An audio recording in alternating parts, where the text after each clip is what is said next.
or answers or critique or whatever, I'm interested in everything. So feel free to open up the discussion. Yes?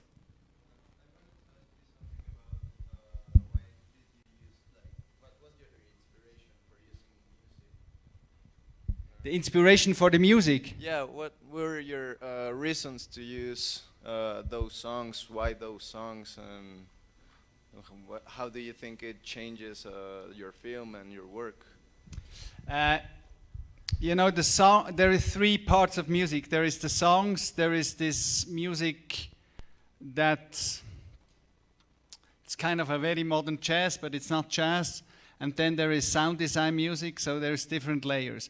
But all music, not all, but the songs will be recorded. These are only like, what's the word? Yeah, we recorded them already some years ago. So I don't find the word, it's very simple, but you know what I mean.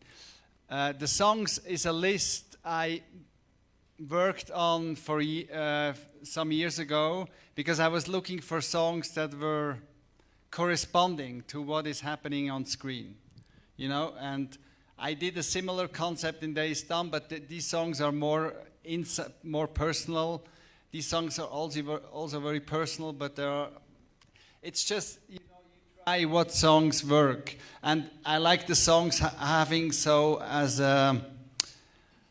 as intermissions, as a time where you, as a spectator, can digest and look, and I just like it, I just like to have songs, and for a film like this, it's just a good opportunity. So I hope I did not too much. Yeah. Yes? So I was wondering, usually in a more conventional film, you would see the director having a bigger connection with the characters, or at least the people that are in the film. The director would have a bigger, maybe connection, so to speak, or at least a direct connection with the people. And so I was wondering, how was it for you, since it seems like you are distant from these people? What people do you mean? I mean the ones that are in the film, not necessarily speaking, but just appear on the You image. mean the workers and the couples? And yeah, I do not make a film about them. There are like extras in a film. I watch them, but there was never the intention to build up relationships. But I build relationships with other people, like in the sound, with all the stories of the refugees in prison. At the end, I'll plan to put pictures of them so we get a feel of them, because they had all their stories told in the film. So we get a more personal feel of what they have been through. And there are some characters, I think, that develop throughout the film, like the guy with the long hair, the worker with the long hair, the boss of the workers, and also the singer. This singing is not yet accomplished. The singing must be better, I think. And and also the couple. Yeah, but I think that's part of this concept. I mean, the concept is that this film is shot out of one window, and so it's like in life, you get to know people and you will lose them again, and some of them you will watch over a period of time. So that was part of this concept. Okay. Yes? I was wondering, basically two things. Did you shoot the images, the footage first, and then you came across with the stories of the refugees? Or did you, since the beginning, knew that those two things could come together and make this beautiful film?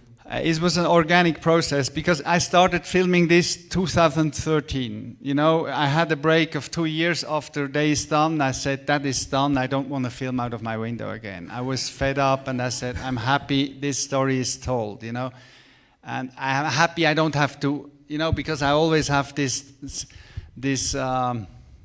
that I hear something outside and I have to run, because all of the things I could not plan, except of the falling roofs. I had to wait for them sometimes because it was very difficult. And in 2013 it was clear that the old station will be demolished, and this made me to unpack my camera and to watch this process.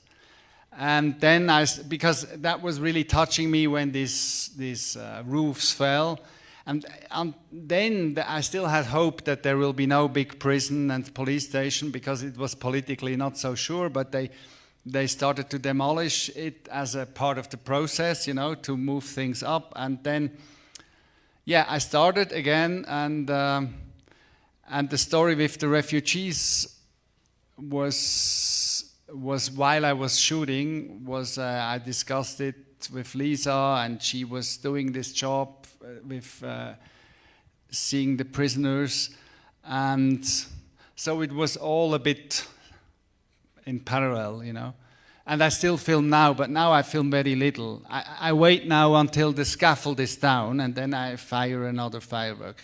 Probably the last shot will be replaced, because I would like to have a last shot with the building with no scaffolding.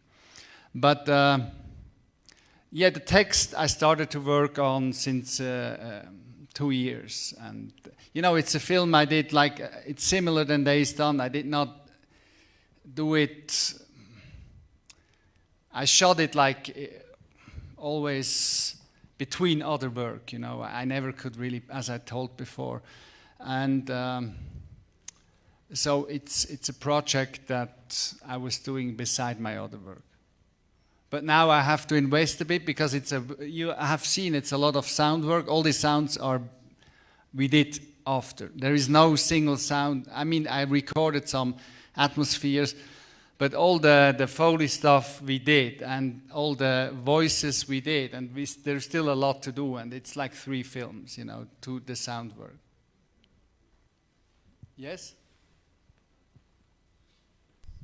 Hi, so I got 2 questions, if that's all right. Okay, so the first one is wondering, did the workers in a part of the film were speaking or mumbling some Italian? The workers, they speak a lot of Italian, Portuguese, but now it's mostly Italian. Okay. But we'll put on also some Portuguese and some other languages. Okay, this great. process is not finished yet. Oh, okay. And the second one was, do you have some sort of structure for this movie, or do you build a structure for the story you're telling? The structure for me is quite simple. I mean, there's a simple structure. There is a beginning, a middle, and the end. The beginning is the destruction. The middle is like these years of absurdity, and until the street food festival, and then the third part is the building of the prison. And that was my structure, and and then I found out different stuff with the backward process, with the rebuilding of the station instead of demolishing.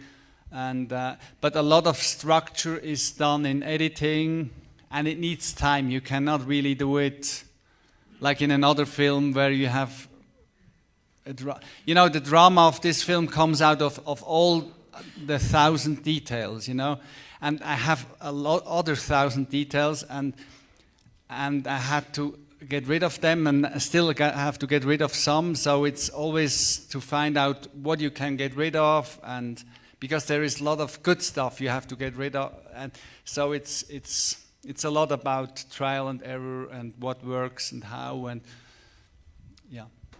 Thank you. Yes. You film a lot of people in your movies, well, like Days Gone and this one. How do you get their permission to show them? Or I don't know this concept of permission. Because, I know that when you film people, when you need something of them or whatever, then it's better to have permission. But these people are not really, I do not really portray them or or put them in a certain light. I mean, there is a little exception. Maybe the couple is a bit. I'm trying out different solutions with that, you know. And nowadays you can do everything with film, you know. You can create new. I can put in very famous actors. No, but that was a joke. But you know, for example, in Days Done, you know, this film, there was a post girl, you know, and I spent quite a long time to find her, never found her, and she did not react on the film, so it was a lost story. But I even reserved some a payment for her, because there she was like really a character, yeah. But in this film, you know, the workers, they did, you see that they see me, and I did not discuss it. I did not go to the company and say, listen, I want to film it, can you give me permission? Because I knew if I go the official way, it's going to be complicated, because afterwards they will be proud, I think. There is the only way of a reaction to this, because they have never seen a process like this, so, and I don't show the workers as, I think, yeah. So I have a good feeling for all of them. So I think for this genre film permission, this written permission thing, which today I know is a big issue for everybody, but there must be some exceptions. Yes?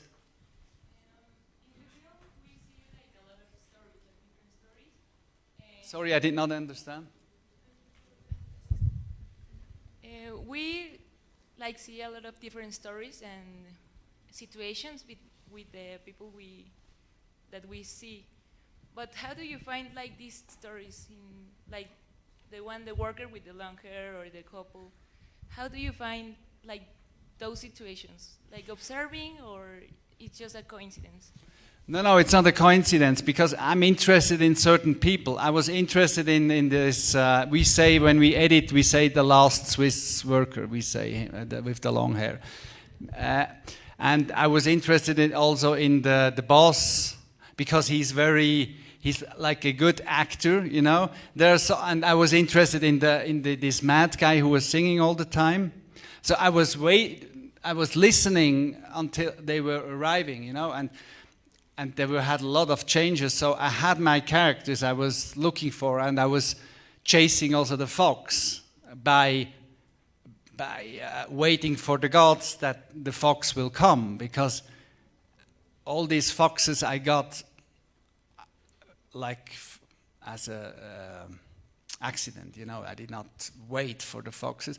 I even planned to construct some food, some stuff to throw in food, but I never managed it, and I wanted to, you know, this when you go, I don't know how to say it in English, the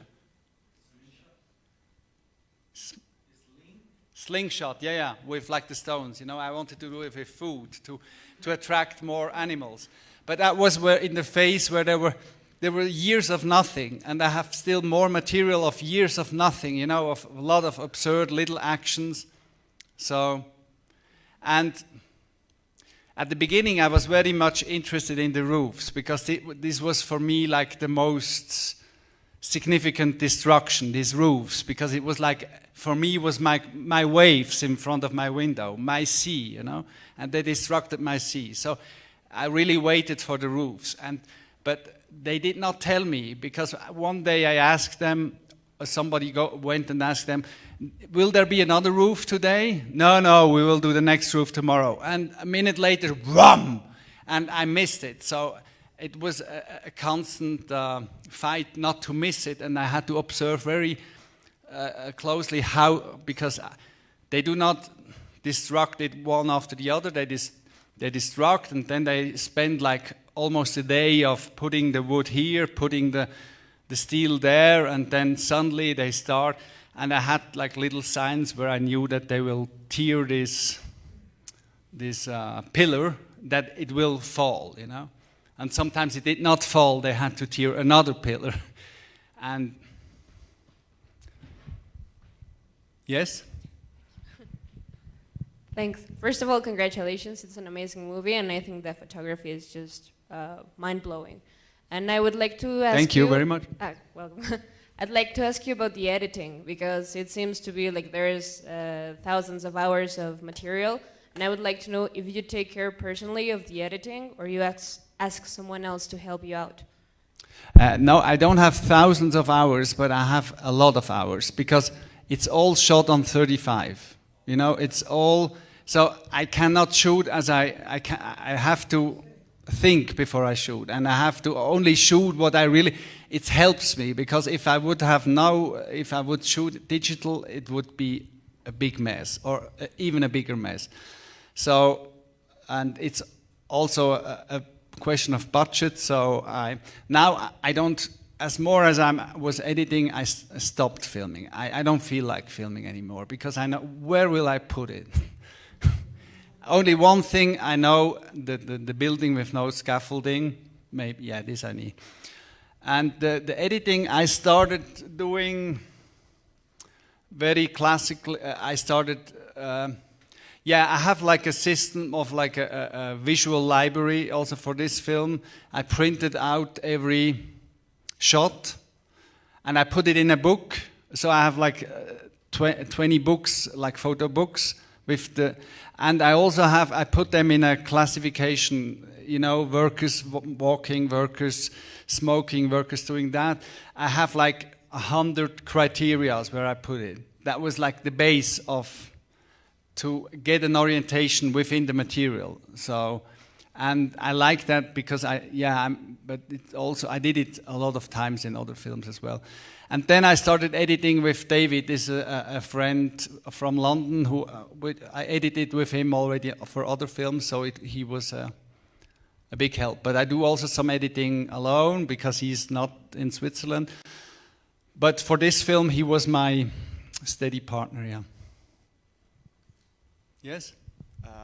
I have one question and one comment. Sorry? I have one question and one comment. I want to say something. Like, yes? First the question. Why or how did you choose the foxes like an element for your film? I mean, after that coincidence of the fox appearance, what was your connection with those animals? Or yes, you know, the fox is a fairy tale animal, you know, and it's like the concept of nature, nature conquering back the site, you know. So I was like waiting for nature to be stronger than the prison and the police like center. So that for me the fox is like a part of this nature world. Yeah. Okay, thank you. And then I wanna say that this morning was one of like I think the last morning my oh shit. ¿Cómo se dice única? Say it in Spanish, maybe I understand. Okay, sorry. Fue la única mañana en la que pude desayunar con tiempo, like have my breakfast at time, and you know, and I eat before the movie started. I think I eat like completely well, but when the part of the snow begin, I start feeling like very very strange like sensations on my body, and then I start feeling hungry. But I mean hungry like hell, and it was like very curious because I ate before the movie, and I don't know. It was like I think I related to the image I was watching. All that snow, all that white. I think it really made me feel hungry.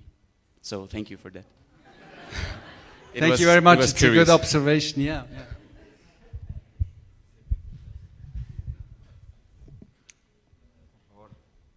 Yes? Well, I think you can keep it. No, but for the others? Okay. I have a lot of comments on images I saw that I really liked, but the only thing that I really want to ask, because I felt really curious throughout the whole film, when people are speaking,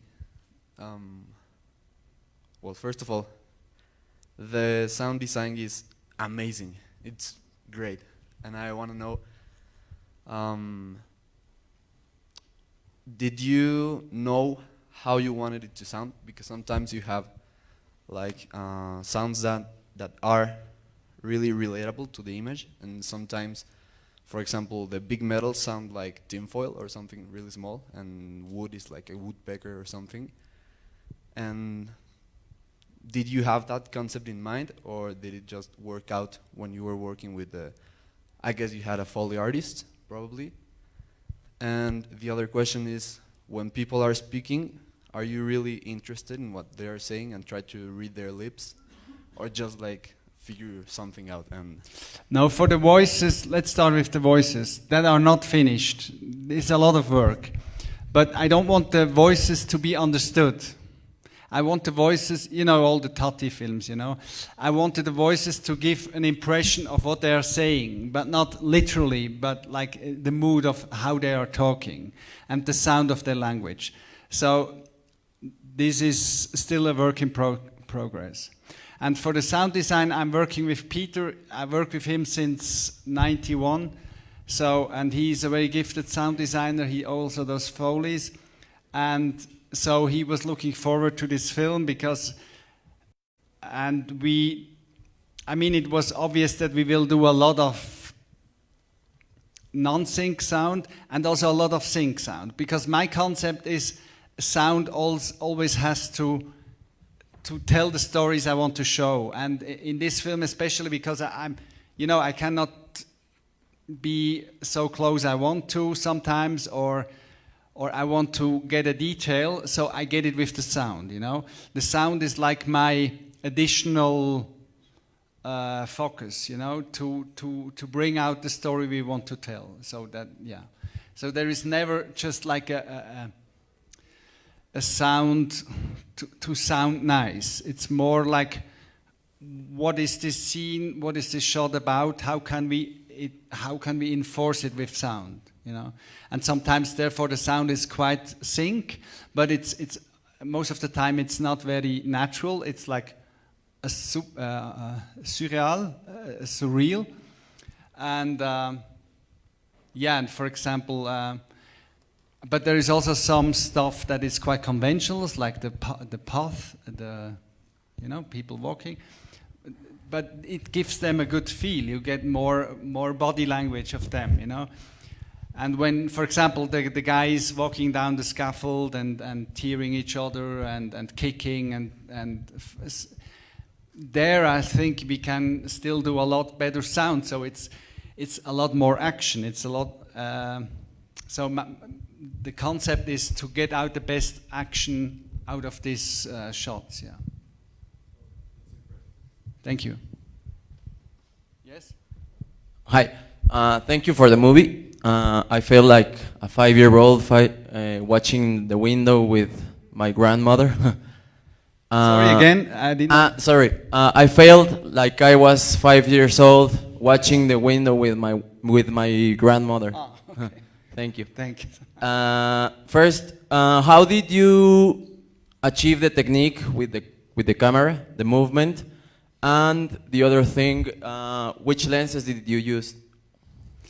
The camera work was quite similar than in Days Done, and I had the same lenses. I had one 300 lens that is quite close.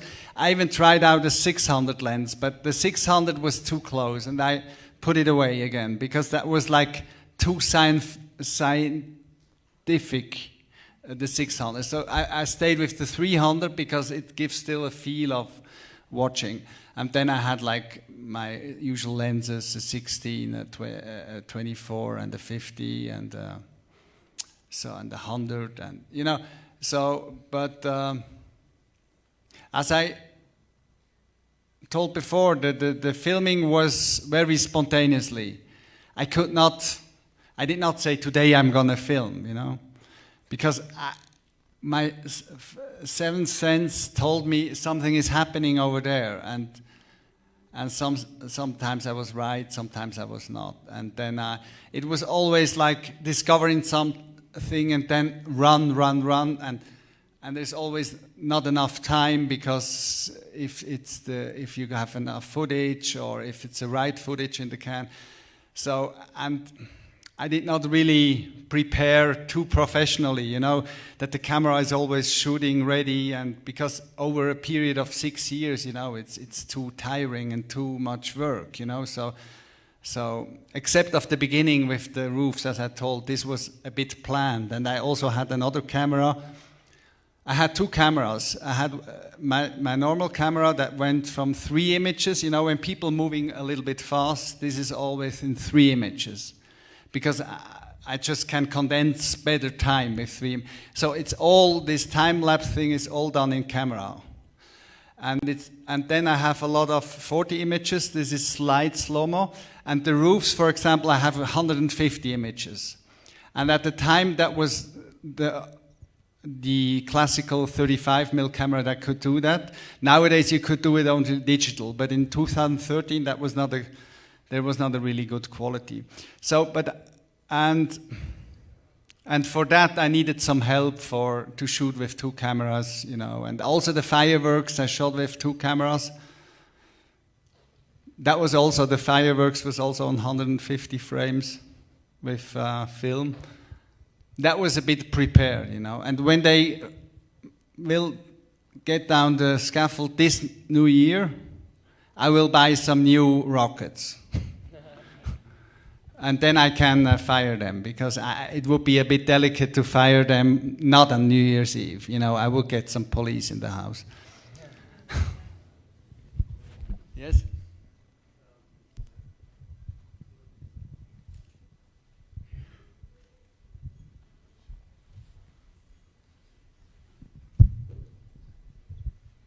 Hi, Thomas. With Days Done, you gave us your personal fictionized biopic and this same environment, but a whole new different thing was here. It was the same environment, but now the whole front was destructed, and then you gave us new stories about other people besides you. What makes you so passionate that you wanted to tell those stories for those people, for those prisoners, refugees? For me, I was struggling a bit, because I knew that in Days Done I had these phone messages, you know, that was the treasure of this film. And I knew I cannot repeat this, and so I was looking for material connected to the prison. And also by accident, I found out that Lisa is going to the prisons, visiting people, so we started discussing that, and she let me. She even went and took notes from certain people she knew. So I had, on a very early stage, I had like the story of the Mediterranean Sea, and I was always impressed. But first, I was not very sure if I have other voices. I had also the idea of having in politics, this was a big thing in Zurich, and initially, I also had the idea to bring in the politicians only by voice, and to have like a big opera of 100,000 of voices. But then I said, no, it's better to have one voice. And so it was just the work to find the right sound or text material to follow this transformation from an old station to a prison, to a police station and a prison. And I was obsessed with that, because, you know, it was always a big thing politically in Zurich, but it was never really, there was always another story behind it that I cannot tell here. There was another side, and the politicians played out 2 sides against each other, and this was like the victim side, because it's not, the other side is a bit more in the center. And so I felt like fighting against windmills, and I felt like I have to tell the story, you know, because this old station from the 19th century was protected, it was under protection, and they took it out for this reason. They could, and so I just worked to find out the best possible way to get out the most universal messages from this transformation from an old station, which I admired a lot because spaces you would not build anymore today, to this, yeah, in Switzerland, some people say it's like a Ceausescu palace, you know, there's, I don't know if you know the Ceausescu palace in Romania, this is like a huge palace. And this palace you have seen, but you have not seen the whole, you have only seen my angle, it's even bigger than you see in my angle. So I was obsessed with the story and I had to tell it, yeah. Thank you. Yes? I wanted to ask you about, you've been working since, I don't remember when, 2013, and you have this look through the window, you have these beautiful landscapes, you know, of the sun, of the moon. But now you have a big prison, you know, and I wanted to know how this is going to influence your work in future and all that. Happily, the building is not in front of my nose. Happily, it's a bit on the right, and I have still on. But soon they will demolish the Schmine, you know, and I will probably have to take that again. They will demolish the Schmine because it's out of use now, and it will be quite of a change of the landscape. But I try not to stress too much on my personal view, you know, because I have had it since 30 years now, so I'm happy. But on the other hand, I know at the moment the land in front of my window now, we should start to fight for this land, because this land is state-owned, and maybe if some people start to work on it, it's manageable to have there a nice park or whatever, something nice, and not another shitty building with, because it's still, I think, not planned. So this will be probably my next job, but not for a film. We will see. I don't say anything. So I have one question, and it is related to the way you work. And these days and this context, we're distant from this idea of an author and a filmmaker that is aware of his own existence. But in this film and Days Done, we can see that you only appear at glances, but we are aware of your existence and you behind the camera as a sensitive person. So my question is, how would you consider the labor of a filmmaker important to be part of the film, and not only in its speech, but also in the whole context of the film? You know, in this film, I tried not to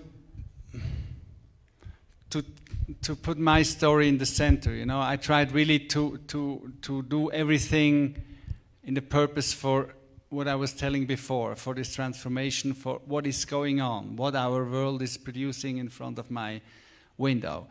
And I thought that's my duty to do that. So I brought in some personal stuff, but I tried to be subtle and delicate, and but still, I mean, it's you feel it in every shot that somebody has seen this, and it's not still it's a very personal film, but it's not telling about personal stories. So, I mean, every film, I think every work of art is in somehow personal. It can be a political manifestation. Even those things can be personal. You know, it has to be truthful to what are you trying to tell. You know. First, I want to say that it was a beautiful film. The photography is amazing and the sound design is great. And I felt emotional when at the beginning they were tearing apart the building, the station, that we became familiarized from Days Done. It's like a sequel, but not. But it felt melancholic, and that was a comment. And I have a question. When did you knew that you have finished your film? Oh, good question. I don't know. Oh. I try to push it. I want to finish it. You know, I want to finish it now.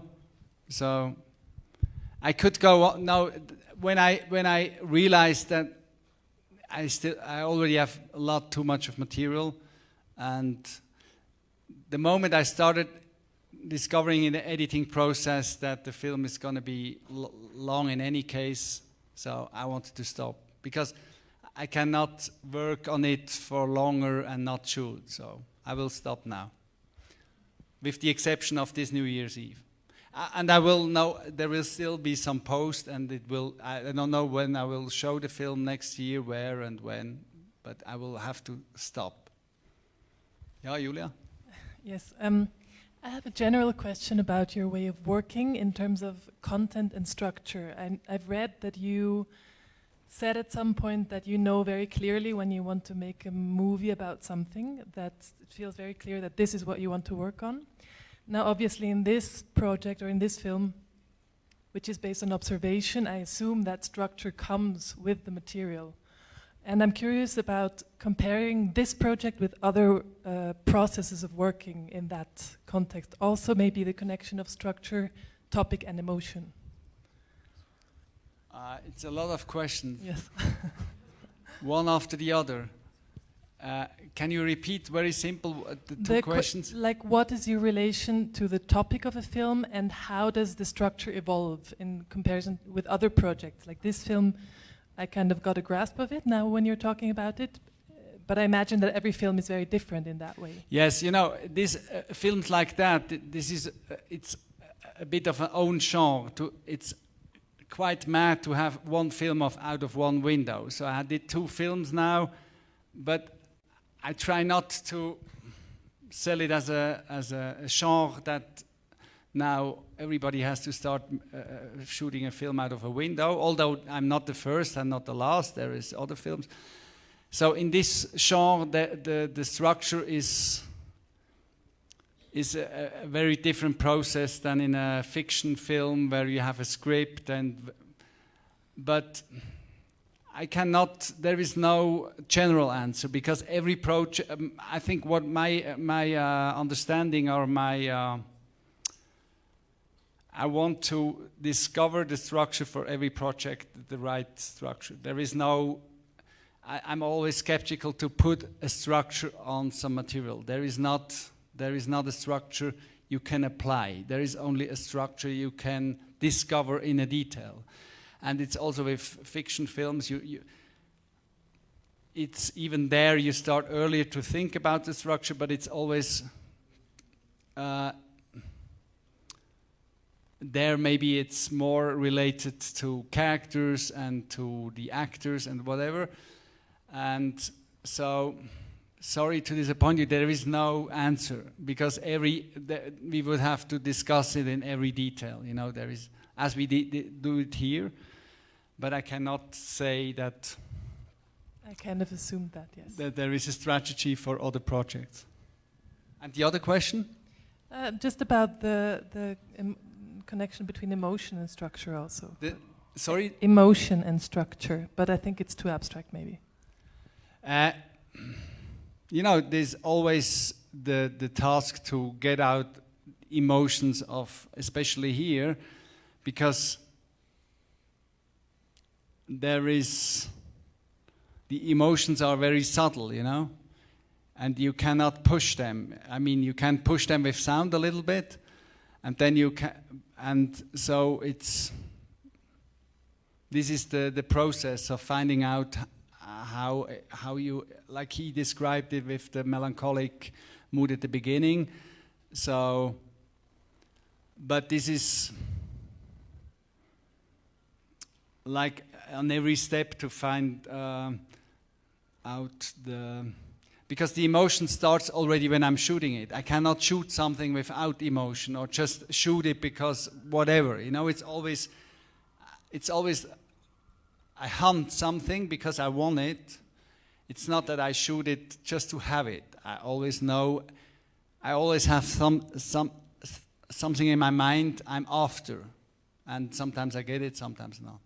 So. Thomas, do you remember? Yes. Do you remember what was the name of the retrospective we made 6 years ago?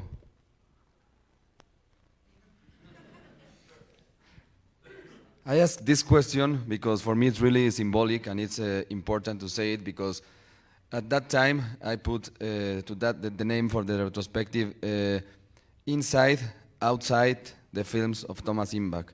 So it's really symbolic to me that you said before this screening that this new film, that Days Done was inside the window and Nemesis it's outside the window. And for me, at least Days Done, it is. In Days Done it's implicit, it's explicit that you are filming behind the walls, the window, but at the same time you are filming the outsides. It's just a point of view of these two films and the name of the retrospective. Okay. Yeah. No? Yes. You wanted to say something? Yeah. We have to stop. Yeah. Yeah. So, well, I saw Days Done a year ago with Claudio, and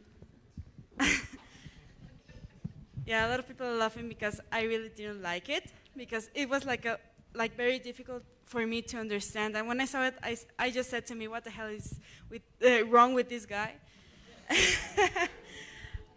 But and when I figured out that you were coming to this black canvas, I said, "Oh my God, he's going to come." And when I just saw Nemesis, well, right now, I really liked it. I'm actually impressed.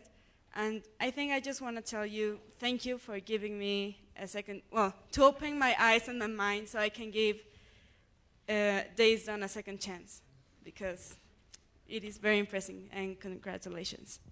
Thank you very much. Yes? You need a mic. How do you come by with the name Nemesis? Like, what does that represent? Or Does somebody know why I took the title? Yeah. Yeah. I mean, I discovered the title on the T-shirt. I never thought about Nemesis. Oh, because Nemesis is what the hell? It's a big thing. I mean, it's the 13th film on the IMDb. But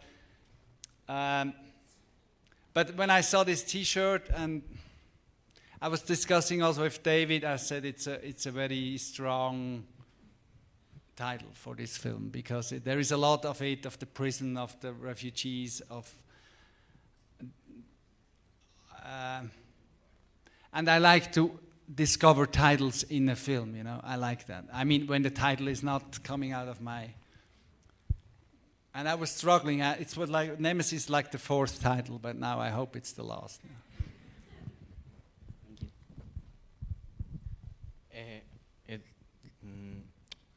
I was thinking about,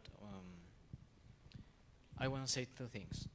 The first is that you had a lot of textures on your film, and every single texture represents something.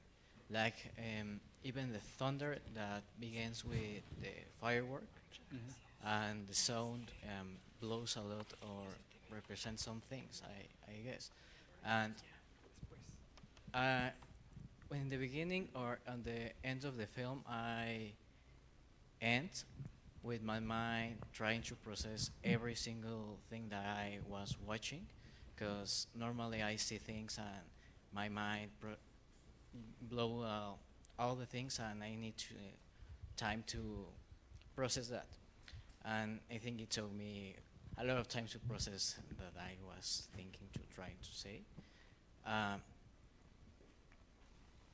I think that metaphoric, speaking of the thing that you are already on space, it's like your world, no? And this changed the window we see on Days Dawn, and that space with the towers, the sky, and the train station outside changed dramatically when it's destroyed. And that reminds me to the thing that before the creation comes the destruction, and later that destroy that train station comes something new that already is a prison. But I was thinking that maybe on the feelings was the fear of what's coming now, why or what this thing that is coming is building is going to change in my life. Like you mentioned on the end of the film, I have to accept my new neighbors. In fact, the things are, that's all I want to say now. Thank you very much. It's a very a good observation that actually that was part of my structure or my drama, not to tell at the very beginning that there will be a prison, but I think you learn it step by step in the film. You don't know it at the very beginning, but you learn it by somewhere in the middle that this is going to be a prison and police station. So I think this is then a new discovery of that helps to build some new tension. Yes, I mean, you have to tell me. Creo que tenemos que hacer una última pregunta, porque Thomas se tiene que ir a ver unas películas de su competencia, entonces vamos con ella. So I see in Days Done and in this film time as a character. So how do you manage all this time as a concept while you are filming and while you are editing? So you see the time as a concept, as a character, because at the time you see as a concept. Yes. Yeah, sure. I mean, in Days Done it was like 15 years. Here it's 7 years. So, and you need time for projects like that. And at the beginning, I did not know when to end. But as soon as I started working on it, we have to end because it's going to be too much otherwise. And it was also some work to build these years, you know, and it helped a lot with the fireworks and the New Year's resolutions. That was a quite classical concept to bring in this. So I didn't know. I first liked to shoot the fireworks, and then I discovered, they helped me. Because I wanted to enlight the site with the fireworks, and then I found out, it's a good concept for the time structure. Pues un fuerte aplauso para Thomas. Thank you very much. It was very great here. Los esperamos en la proyección de su película My Brother, My Love, Glaubenberg. Es que el domingo, la premier nacional en la Cineteca Nacional. Por ahí busquen el horario, creo que es a las 6:15 de la tarde, ¿va? Y corran la voz, porque es una película que no creo que vuelva a regresar a México. Gracias. Gracias.